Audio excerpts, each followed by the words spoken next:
Hello guys, my name's Mr. Dr. Professor Arturo Prieto, and today I'm going to teach you all how to pass exams. First things first, it's a Monday right now, and I really hate Mondays. I woke up at 6:30 in the morning, and I had like 5 hours of sleep, so I'm running off of not that much sleep, but with these tips and tricks, it's going to help you with your exams, and I did a lot of research on this and it really does help.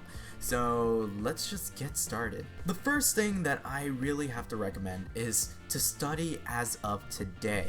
You are watching this video to learn how to pass your exams, or you're just curious on how to pass exams in general. And honestly, the first thing you have to do is just study as of today. Do not put it off until the last day, because honestly, you are not going to get anything done. Second tip I have to recommend is if you are in an English class and you have a really difficult book to read, like it's Old English or Shakespeare, then I really recommend using SparkNotes. But do not only use SparkNotes, because that is a really bad idea and you don't get a full understanding of the book when you do that. I recommend that you use SparkNotes for an overview, to look over all the chapters, and just to get a basic understanding of what you're reading. So when you read it over in your actual book, it's way easier to understand. Now the next tip I have to recommend is if you are studying for a math or science course and you are just not understanding a concept or how to do the steps to understand a problem, I recommend using Chegg. Now Chegg is a really good source for showing you the steps on homework problems. So if you have a problem in your book that you just don't understand the steps, Chegg most likely has that question done. You just search up your book and you just look at the steps and study it. Do not use Chegg just for the answers, because it won't help you at all. It doesn't help at all if you just use it for answers. It's also really good with science questions, for chemistry, etc. The only problem with Chegg is that it's not free. You have to pay a subscription, but I believe the subscription is around like $15 to $20 a month. So it's not that bad, and it's actually really worth it in the end. Number 4 of the tips I have to recommend is make flashcards for each and every chapter that you are studying. Now, hopefully you only have one exam at a time. It's kind of hard to study 2 or 3 exams at the same time, but that's based on scheduling, which honestly, build your schedule to your exams. Try to figure out when your final exams are, or your exams in general, because usually classes have either 2 to 5 exams.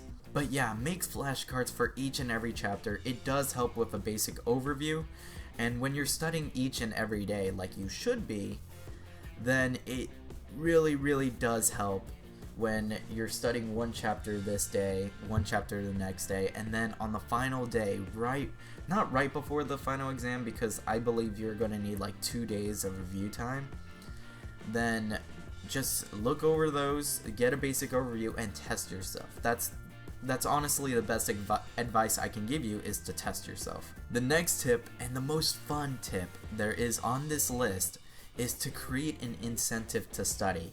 Now, a lot of people have a hard time not procrastinating, and it's really hard to get yourself focused on something, but what I've learned from a lot of RAs at my dorms is candy. Candy is a great incentive, and honestly, I would get 1 pound of Sour Patch Kids because I need something sour to like keep me focused, and every time I finish like, I don't know, like 5 math problems or like 10 math problems, I get 1 Sour Patch.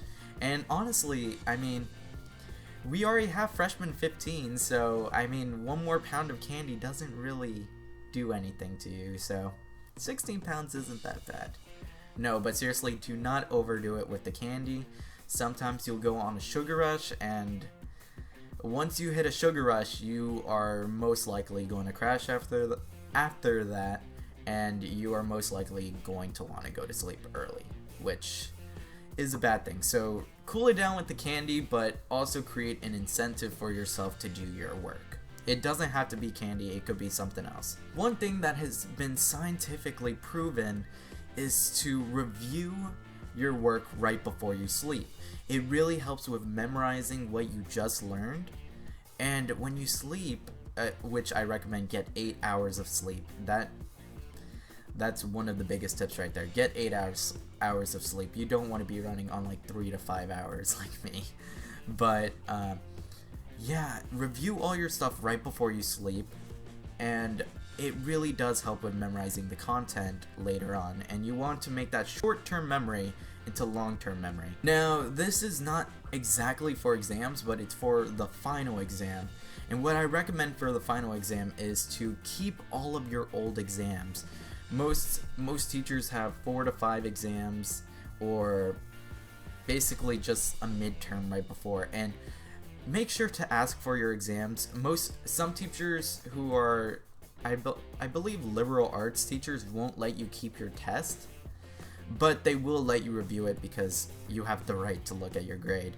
So review your test, look at what you got wrong, and make sure to write that down in your final exam if it is cumulative, which means basically that all the old material will be on the final exam as well as new material. So make sure to do that. If it's just one exam that doesn't really tie in with anything else, then I really recommend just studying for that test and not overfilling yourself with too much to handle when you don't really need it. And the last tip I have that a lot of people ignore because some people feel, I don't know, they feel ashamed of it, but I recommend going to tutoring. If you are struggling in a subject, go to tutoring. It really does help. And honestly, the questions you don't know, the person who is maybe an SI or the teacher, if you go to his office hours, he will answer them for you, and they will explain the steps, and they will tell you what you need to learn later on for a future test.